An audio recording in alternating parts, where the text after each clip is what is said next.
NCAA jointly announced with Memphis Athletics the penalties for violations that date back to the 2023-24 basketball season. NCAA says that an academic advisor coordinated for 2 softball players to be paid to help basketball players cheat on tests, quizzes, and complete coursework for them. Really just one basketball player. The allegations name academic advisor Leslie Brooks, who the Tigers fired. They don't name the athletes in the report, but we know it to be Malcolm Dandridge, who you see on your screen there. He was held out of competition toward the end of the season for potential issues impacting his eligibility, which we now know he was getting people to take tests for him. Didn't play the rest of the season. Here is a list of the punishments to the athletic department. They were already on probation that will now be extended by 2 years to 2027. They get a $30,000 fine plus 1% of the combined budgets of the men's basketball and softball programs. They got to vacate wins from January 25th to February 18th. That's 3 wins to be precise. And Leslie Brooks, the academic advisor named in the report, will have a 10-year show cause order. Gabe, we all generally knew that this was kind of looming in the background. You kind of almost forgot about it, right? Quite honestly. But now we've got the details of what happened. What do you make of all of this? What do you think about Malcolm getting folks to cheat for him? I don't get it. Listen, I was a graduate student who had to go to classes for a semester just to stay eligible to play football. You don't take hard classes. And from what I understand in the report, it was like an intro to theater course or something like that. That was one. That was just one course, intro to theater. My first reaction to this whole thing, once I ultimately saw the details, it's like, this was the most avoidable thing in the world. Mm-hmm. You're taking easy courses. Just show up to class and figure it out from there. And even if you don't show up to class, or it's maybe online, you should be okay. And then on top of that, like the amount of money that was spent on these answers is $550 all said and done. That's not much. And for an academic advisor to facilitate these things because she quote unquote sort of felt bad for Malcolm. Well, it's your job to help him actually pass these classes, not to help him cheat through. So I just hate how avoidable it was. But I think it's a very good look into what was happening in the program and maybe the lack of control that Penny Hardaway had before Tim Duncan came in and before Dr. Ed Scott came in. It feels like they've gotten a hold on all these things. Yeah, I certainly would agree with that because from everything we've gotten from Dr. Ed Scott, he's been very front-facing with all of this kind of stuff, from the violations rather, the stuff with the Pac-12 and how they've been navigating some of that, the money they've been getting from Fred Smith and all those kind of things with the renovations of the stadium. So we've gotten a lot of really, I would say, straight answers, it feels like, from Dr. Ed Scott for the most part. But yeah, I think this is a clear glimpse into just a lot of the wild, wild west that was that 23-24 season. And, to your point, we can't put this all on Malcolm, right? Certainly he is the guy that we know is benefiting from this, but you also have 2 softball players who were involved in this. And I think what was funny was like the softball team didn't have to vacate any wins because they didn't win any games over that period of time.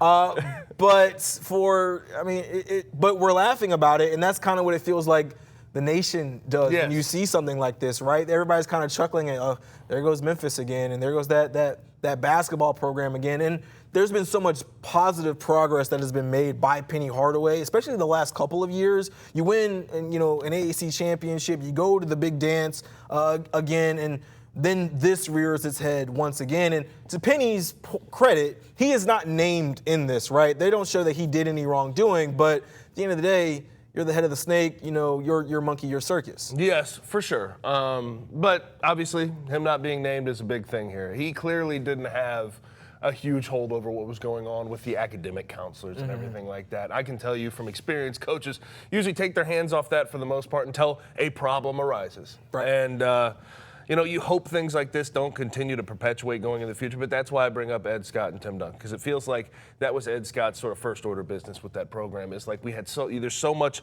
this underlying dysfunction, this underlying misunderstanding of what's going on in your program, things that you have to have control over. It feels like Ed Scott and Tim Duncan have come in and helped facilitate Penny Hardaway getting a hold of those things. And you see it in small ways. Penny not putting up with a bunch of BS going in, the past couple of years when it comes to NIL money. It was it Tyreek Smith last year asked for more NIL money. He was like, all right, he's go like, get all it right, somewhere hit else. the road, fine. Go get it I don't somewhere care. else. So as much as this is bothersome to hear it, and really an offseason that's already been tough. You lose P.J. Haggerty, you don't have a single bit of continuity on this team going into next year. You have a lot of questions about how this is going to look, and now you have this on top of it. It feels really bad, but I still have this bit of positivity sort of in me. Yeah.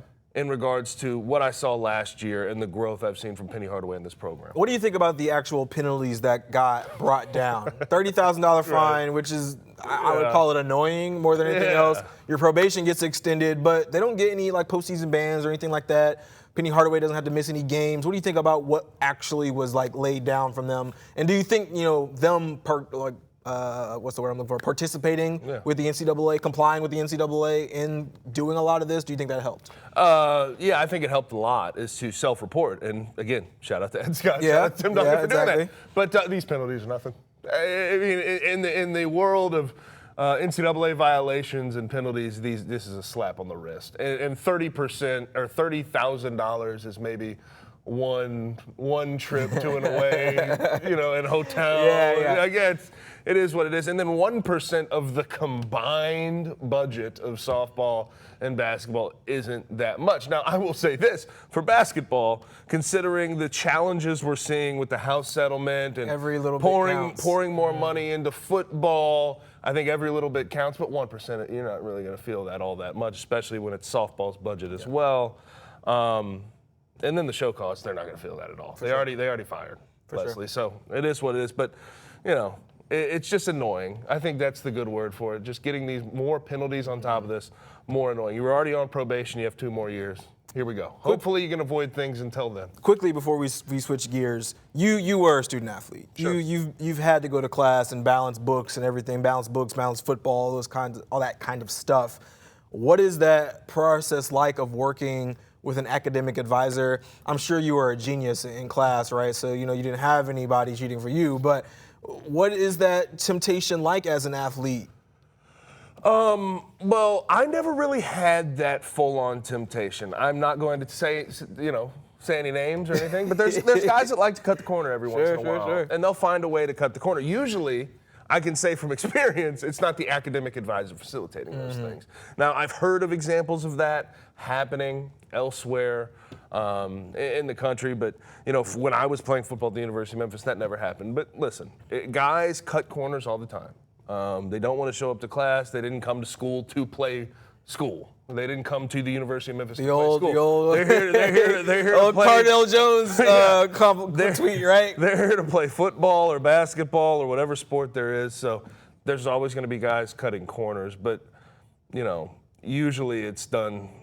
And this is going to sound wrong. I don't advocate for cheating in class, but usually it's done a lot cleaner and more under the table than this. This was way too out there, super avoidable, and pretty egregious in the grand scheme of things. Yeah, the thing that really stood out to me about a lot of this, is that an academic advisor was facilitating it. I thought that was ludicrous. Yeah. Just really, really strange. Secondly, that the softball players, if you read the report, it kind of talks about them saying, we felt kind of weird about it, but we did it. And then it kind of was like, well, now I'm not getting paid enough to be doing this.